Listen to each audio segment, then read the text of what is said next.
my name is H.A. Pruitt and I'm the author of the Anathalian series, and in this video I'm going to do a book review. But before I get to the book review, I want to say it's really important to do book reviews. It helps authors so much. It spreads the word about our book, it tells us what our audience thinks about our book, and it helps people learn about our books, that our books are out there. Please, it's so hard to explain how helpful reviews are. So if you read a book, any book, please review that book. So the book I'm going to review today is The Great Toy War, the Rubber Ball Trilogy. I'm going to do books 1 and 2. It's a trilogy, so there are 3 books in the series. I'm going to say this wrong.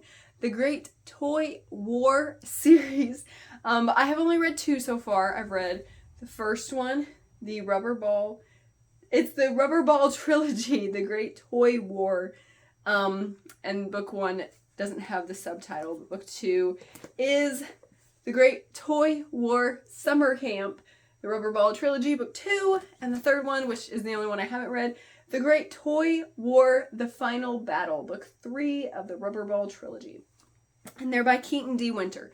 So, let me get my first one, set down the other ones. So, The Great Toy War. The series is, the audience would be middle grade boys. Very specific audience for these books. And it's an audience that not many people write for, so I think that's really great. And the genre is magical realism and action. It's about a toy war, I'll tell you more in a second, but magical realism is basically, it takes place in real life, real place. It could be a real place, modern day, but it has elements in it that are magical and make you kind of believe in the magic.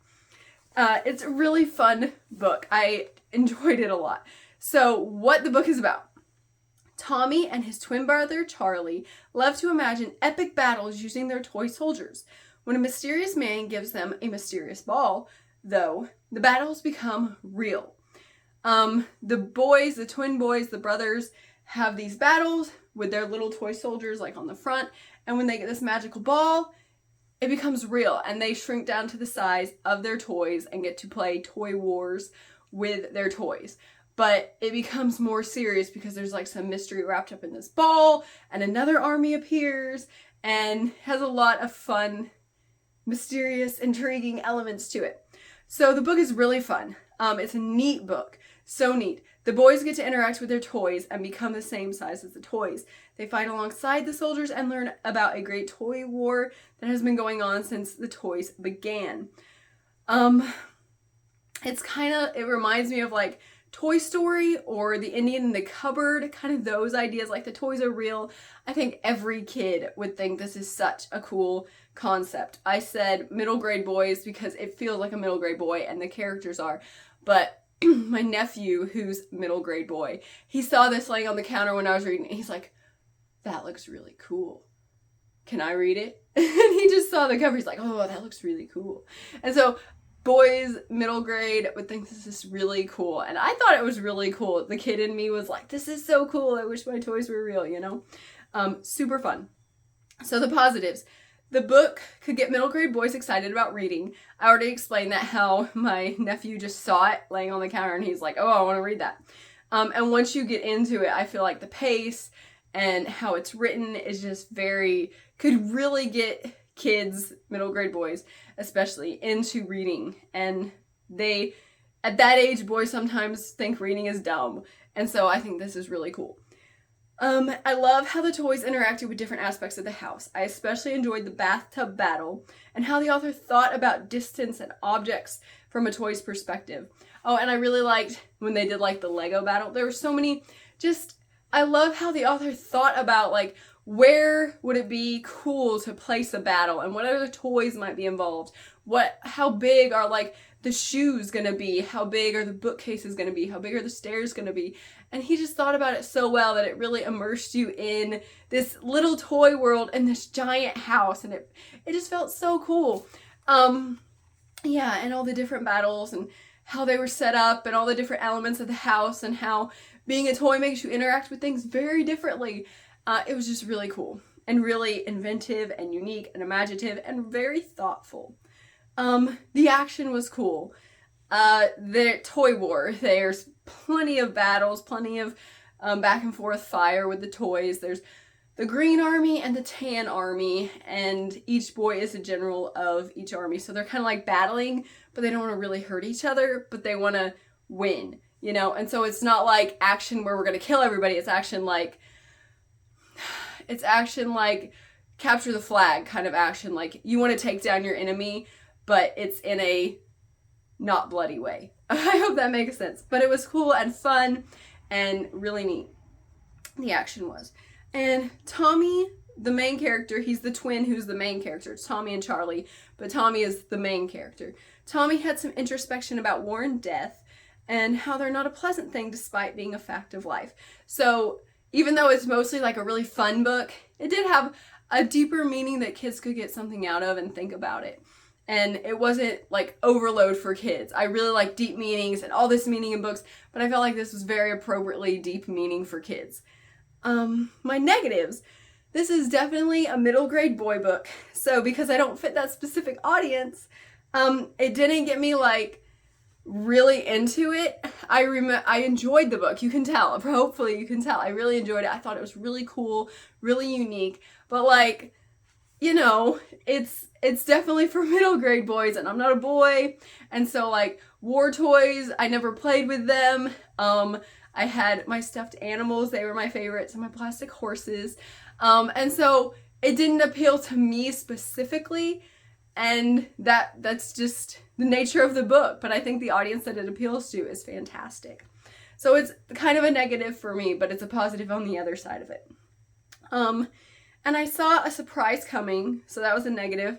I saw it coming. It's kind of predictable, but I don't know if kids would see it coming and if they would be like, oh man, you know, how kids like don't always have a lot. Well, they can, but sometimes they don't have forethought, and they'll be like, oh, I didn't know that was going to happen. Oh man, who knew? And you're like, I knew. So again, kind of a double-sided, that might be a negative. It might not be. But overall, this is just really fun and creative. I enjoyed it. And kids are going to think this is so cool. And this one takes place at their house, Tommy and Charlie's house, all at their house. And then, the second book takes place at summer camp. Tommy and Charlie go to summer camp, and it just opens up a whole new world of battlefields, a whole new world of how they can interact with their toys and how they can interact with nature outside and how they can interact with the other toys they find at the campsite. And so I don't have as much about this one because it's the second one. I don't want to ruin anything, but here's like my summary. Tommy and Charlie go on a summer vacation and continue to fight battles in the toy world. They go up against devious dolls, learn more about the rubber ball that transports them to the toy world, and meet a new and formidable foe. So I liked how the second book opened up so much more new stuff. Like in the first book, it started to get a little repetitive, like toy battle, toy battle, toy battle, toy battle. Okay, but like the scene and the setting made it like cool and different. And so, Keaton D. Winter brought in a whole big new setting, and so it all felt so new and so different and so cool all over again. You had that magic feeling again of how this is just like so cool to be with your toys. Yeah, and I liked the second book better than the first. The characters, they faced more problems, and that made the book feel more complex. Like I said, the first book was like straightforward battles, but this one, and it only had like that one deep thing, but this one got more into it, which I would definitely imagine in a series, and it just made it more compelling. The action took place at summer camp, and so the battles felt new. I talked about that, different and exciting. I liked also something really cool, that Katie Winter included some real history in the story. Not gonna spoil anything. I love the creativity and thought put into the toy world. All the toys felt distinct and like real people, and so many characters were just perfect for their roles. I loved the characters that he made in this book. And also, I didn't see the ending working out like it did. I was surprised with this one, unlike the first one when I was like, I kind of knew that was going to happen. I didn't see the ending like in this one. And I always like when books surprise me. The only negative I have, and I think this was kind of a negative in the first one too, was that the video game battle before they got to camp, and they did some video game battles in the first one, I keep doing this because my other book's back there.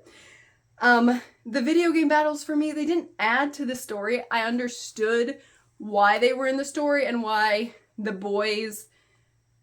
mattered to the boys, because they said the video game battles helped them think about strategy, but they were like explained out, and I was like, let's get back to the toy battles, you know, instead of doing the video game battles. But this book is clearly primarily for middle grade boys, and I think they would think those video game battles that are included are so cool, because they were cool, you know, like if the book was about a space war and they got to go into their video game, I would probably be like, oh yeah, that's really cool, but just the fact that it took away from some time we could have been doing at summer camp, I think that's why I felt like, do we really need this right now? I want to get, you know, to summer camp. So it wasn't like it was a bad part of the book, it was just like, I wanted to do something else because I knew from the first book how cool the toy wars could be instead of the video game wars. So middle grade boys would probably love the video game thing. And I just, again, fun, creative, and compelling. I want to read the third one. I've only not read it because I'm trying to read a variety of authors and then get back to this one. But I'm going to read the third one, and I think these are great. And I think if you have a middle grade reader, boy or girl, they would probably think this is pretty cool. The boys do have a sister. She comes into play in the story quite a bit. And I think younger than middle grade, if they're able to read chapter books, they would enjoy these. Totally appropriate.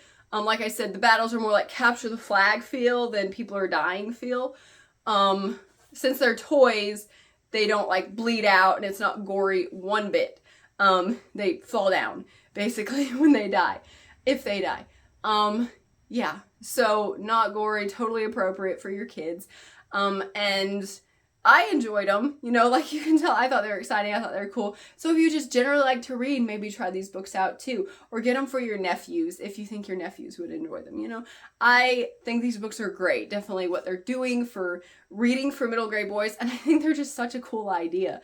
Yeah, so that is my book review of the first two books in the great Toy War, the Rubber Ball Trilogy book series.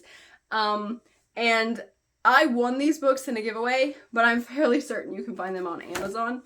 And Katie Winter is on Instagram. I will put his handle below, and I follow him on Instagram, so you can follow him and get his books, follow him, support him, even if you're like, the books don't sound like they're for me. Support him, he's a cool author, he's doing great things. Yeah, and he's got something else in the works right now. I don't know if he said it, so I'm not going to say what I think it is. But he's got something else in the works now, some different kind of genre, different kind of books. So that's fun. Follow him, support him, see what he's got going on. Yeah, the links will be below to follow him. And I think that's all. Again, if you read a book, please review a book. And thank you for watching. Please like this video. Please share this video. Please, this is the hard part for me. Subscribe to my channel, I think. Do those things that you're supposed to do with YouTube videos to support me too as an author. And thank you for watching. Bye! If you want to know more about Anna Thalian or H.A. Pruitt, please follow me on Instagram at H.A. Pruitt. You can find me on Amazon as an Amazon author, H.A. Pruitt. Please watch my YouTube channel and all my cool videos on my channel, H.A. Pruitt Anna Thalian. You can find me on the Facebook page, H.A. Pruitt Anna Thalian. You can follow me on Goodreads by the name H.A. Pruitt and the book Anna Thalian, or you can go to my website where so much cool stuff about Anna Thalian is. The website is hapruitt.com.